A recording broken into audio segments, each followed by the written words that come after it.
Detroit, it was 1 year ago that Detroit filed Chapter 9.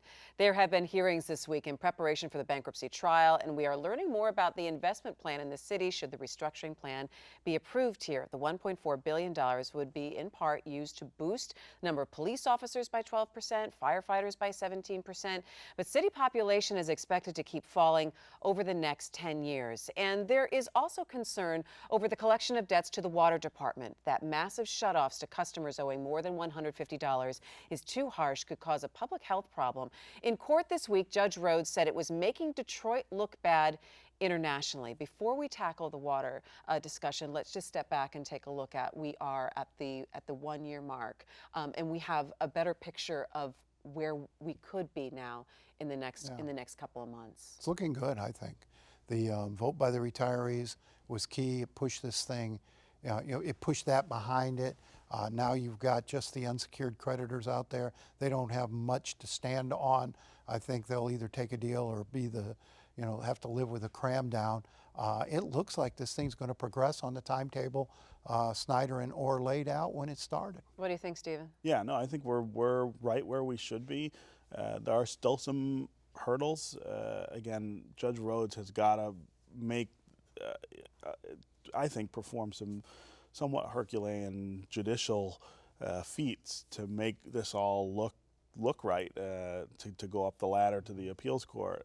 This grand bargain is a wonderful, wonderful effort, but legally it is anomalous, and he will have to explain why that's okay.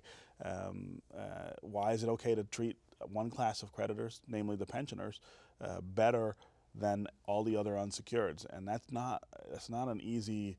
It's not an easy road. It's a key question, too, because this is a precedent-setting case. We've never been through a case like this. And so everyone involved is going to be very mindful of what precedents are set for the next municipal bankruptcy. And we do want to add that the DIA did come out yesterday and say that they were able to get the rest of the money of the $100 million that they had to raise for their end of the bargain. I want to talk about some of the paperwork that has come out with the projection that Detroit's population is going to sink down to about 610,000. Do you think that's on the mark? Well, I mean, people are still leaving. Right. I mean, we don't know where the bottom is.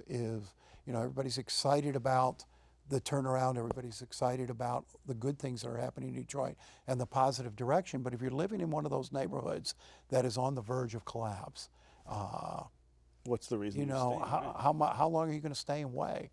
Can somebody tell you next year life's going to be better?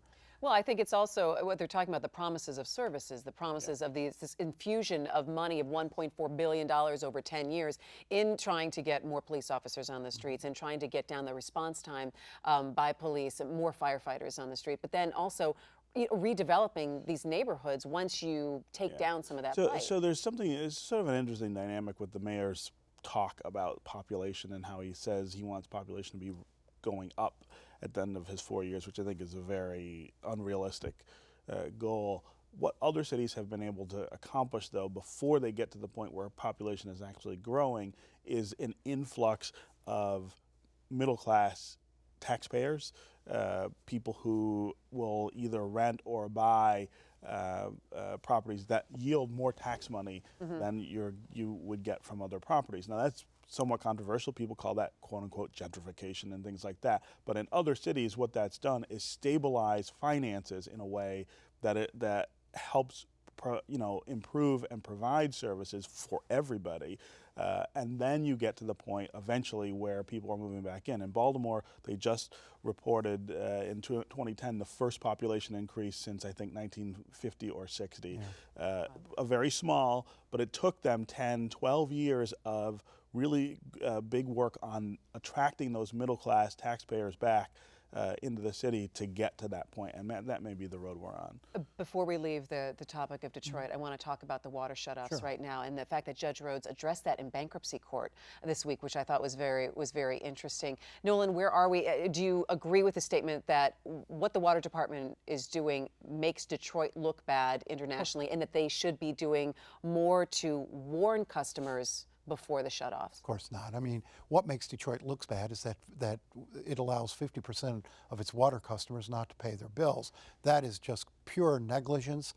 You've got the 50% who do pay their bills now getting hit with an 11% increase. This was absolutely necessary. And what you're seeing is, you're not seeing a whole lot of people turning on the taps and nothing coming out. You're seeing a whole lot of people paying off the bills they should have been paying all along and weren't paying because there was no enforcement. There are plenty of assistance programs to help people who absolutely need help to keep their water flowing. But the city can't tolerate people not paying their taxes, not paying their water bills, and feeling like it's a lawless community where you can live off the grid, if you will. You can't the city can't tolerate people not paying their bills, but is there a better way to go about this, Stephen? Well, shutting people off has got to be the absolute last resort. I mean, number one, because of the public health issue with turning water off. But yeah, I mean, the city has got to get its money. DWSD, with this $90 million hole in collections, that's one of the things that drives the deterioration of the system, which is a huge problem, which of course then forces DWSD to borrow more money, and these are the things that led us into the bankruptcy in the first place. Now, I think they could have done more to put the arm to people who were just not paying before you shut them off.